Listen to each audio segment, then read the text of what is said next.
Bismillahirrahmanirrahim. Assalamualaikum warahmatullahi wabarakatuh. Bismillah, alhamdulillah, la khawla wa la quwata illa billah. Asyhadu an la ilaha illallah wa asyhadu anna Muhammadan abduhu wa rasuluh la nabiyya ba'dah. Allahumma salli wa sallim ala sayyidina wa maulana Muhammadin wa ala alihi wa ahli baitihi wa sahbihi wa man tabi'ahum bi ihsanin ila yaumiddin. Walhamdulillahi rabbil alamin. Saudara-saudaraku yang dirahmati Allah Subhanahu wa taala, ada sebuah ceramah yang begitu menggebu-gebu. Dalam isi ceramah itu mereka mengatakan, hindari, jangan pernah mendatangi kajian-kajian atau pengajian-pengajian dari kelompok-kelompok ahlul bid'ah. Karena mereka ini beribadah, mengamalkan agama ini dengan menggunakan dasar-dasar hadis-hadis yang dhaif, hadis-hadis yang tidak boleh digunakan di dalam urusan ibadah. Karena kita harus mengamalkan hadis-hadis yang sahih, kita harus beribadah, harus mengamalkan agama ini berdasarkan hadis-hadis yang sahih. Ya, itu hak mereka dan kami tidak pernah menyalahkan mereka. Akan tetapi kami punya hak jawab bahwa apa yang mereka katakan bahwa mengamalkan agama ataupun beribadah menggunakan dasar dari hadis-hadis yang dhaif, yang tidak sahih, itu kami menolak kalau itu dikatakan min ahlil bid'ah ataupun itu adalah kesesatan. Begini ya, di dalam pengertian ataupun takrif daripada hadis, di dalam kitab-kitab hadis, di dalam kitab Mustalah al-Hadis ya, baik itu diriwayatan secara diroyah, secara redaksi teks hadis ataupun riwayah secara periwayatan. Jadi untuk mengetahui hadis itu sahih atau hasan atau dhaif atau mutawatir atau bahkan hadis itu dikatakan hadis-hadis yang maudhu atau hadis-hadis palsu, itu ada beberapa disiplin ilmu yang harus dipelajari. Jadi sedangkan mereka ini mungkin mengatakan demikian itu hanya berdasarkan versi ulama mereka, mengatakan bahwa hadis ini dhaif. Ya, padahal ada juga persoalan-persoalan yang terjadi di kalangan para ulama atau hukum-hukum yang ditetapkan oleh para ulama. Hadis yang sebagian para ulama mengatakan hadis itu sahih, tapi sebagian lagi mengatakan itu dhaif. Artinya apa? Bahwa mereka punya alasan dan mereka punya dasar di dalam penetapan hadis itu dikatakan dhaif ataupun hadis itu dikatakan sahih ataupun hasan. Akan tetapi dalam video ini saya hanya ingin memberikan jawabannya atas tuduhan mereka bahwa tidak boleh mengamalkan agama, tidak boleh beribadah menggunakan dasar hadis-hadis yang dhaif. Kata siapa tidak perbolehkan? Bahkan saya akan membacakan dalam sebuah kitab pendapat para ulama, dalam sebuah kitab Khosais atau Khosaisul Ummatil Muhammadiyah. Kitab ini ditulis dan dikarang oleh As-Sayyid Muhammad bin Alwi Al-Maliki Al-Hasani.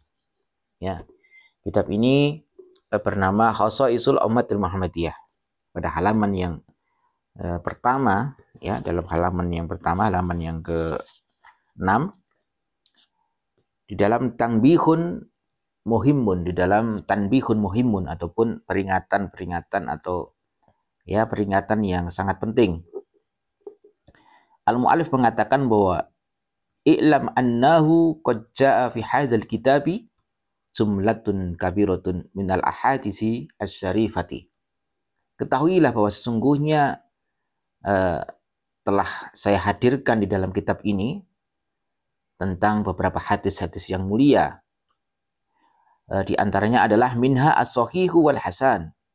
Di antaranya dalam kitab ini adalah saya datangkan, saya tuliskan, saya hadirkan tentang hadis-hadis yang sahih dan hadis-hadis yang hasan.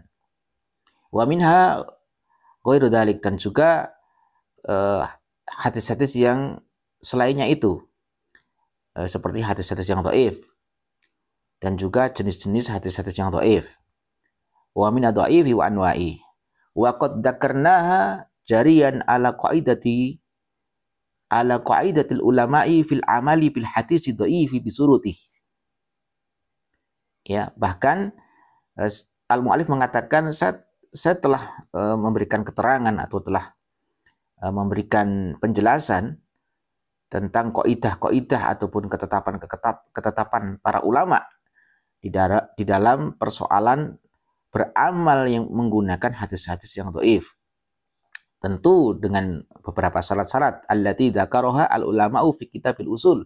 Seperti syarat-syarat yang ditetapkan, yang disebutkan, diterangkan oleh para ulama ahli hadis di dalam kitab-kitab usul, ya. Wa qad bayyanahu mufassilan fi kitabil munkhil al-latif, dalam kitab al-munkhilul latif, bahwa saya telah menjelaskan, al-mu'allif ini telah menjelaskan secara gamblang, secara terperinci, yang keterangan itu bisa didapatkan di dalam kitab beliau, yaitu Al-Munkhilul Latif, kitab Al-Munkhilul Latif. Wa huwa annal hadits ad-dha'ifa la yu'malu bihi fil aqaidi wal ahkam. Ya, bahwa sesungguhnya hadis yang dhaif, ya, hadis-hadis yang lemah. Jadi kalau kita ingin tahu tentang pengertian hadis-hadis yang dhaif, itu pelajari ilmu mustalah hadis. Ya, jadi seperti apa hadis-hadis, kriteria daripada hadis-hadis yang dhaif itu seperti apa? Di sini bahwa annal hadits ad-dhaifa la yu'malu bihi fil aqaidi wal ahkam. Bahwa sesungguhnya hadis-hadis yang dhaif, yang lemah, itu hanya tidak diperbolehkan di dalam urusan-urusan aqaid ataupun urusan-urusan akidah. Dan juga di dalam istinbatul hukmi. Ya, di dalam penetapan hukum. Memang di dalam menetapkan suatu hukum, misalnya halal dan haram, ya, misalkan seperti penetapan hukum halal dan haram, ataupun dalam urusan-urusan akidah, ya, urusan-urusan akidah, itu pokok-pokok agama, usuluddin, itu memang tidak boleh menggunakan al-hadits dhaif dengan hadis-hadis yang lemah. Akan tetapi walakin yajuzu al-amalu bi fil fadaili wat targhib wa tarhib. Akan tetapi diperbolehkan kita beramal menggunakan hadis dhaif ini di dalam persoalan-persoalan fadail, yaitu keutamaan-keutamaan. Tentang targhib wa tarhib, tentang targhib adalah motivasi-motivasi pendorong untuk apa? Memotivasi kita agar berbuat amal soleh ataupun dalam urusan-urusan ibadah, ya. Untuk urusan-urusan fadail atau keutamaan-keutamaan nilai-nilai ibadah, seperti zikir atau salat-salat sunnah, ya, itu diperbolehkan. Wa tarhib, dan juga untuk warning, untuk sebuah ancaman-ancaman bagi orang agar dia meninggalkan kemaksiatan, meninggalkan amal-amal yang buruk. Itu boleh menggunakan dasar hadis-hadis yang dhaif. Yang tidak boleh itu hanya fil aqaid wal ahkam, di dalam urusan akidah dan juga urusan hukum. Kemudian wa dzikril manaqib, dan juga diperbolehkan menggunakan hadis dhaif ini di dalam menyebutkan ataupun di dalam urusan manaqib ataupun sejarah, hikayah. Boleh. Siapa bilang itu tidak diperbolehkan menggunakan hadis dhaif? Hadis dhaif bukan berarti harus dibuang dan tidak boleh dipakai. Ya, maka perlu pelajari lagi, perlu agar untuk difahami lagi bahwa tidak semuanya hadis dhaif itu kemudian secara mutlak tidak boleh dipakai. Jadi intinya boleh kita menggunakan hadis dhaif di dalam urusan fadail, targhib wa tarhib, di dalam urusan motivasi ibadah dan juga warning, ancaman bagi orang-orang yang ahli maksiat agar dia meninggalkan maksiat. Kemudian di dalam manaqib, itu urusan-urusan sejarah ataupun kisah-kisah para sahabat, kisah-kisah Rasul, dan juga tentang sejarah ataupun manaqib, ya, hikayah. Itu diperbolehkan kita menggunakan dasar hadis yang dhaif. Demikian, maka kita akan lanjutkan pada video selanjutnya, insya Allah.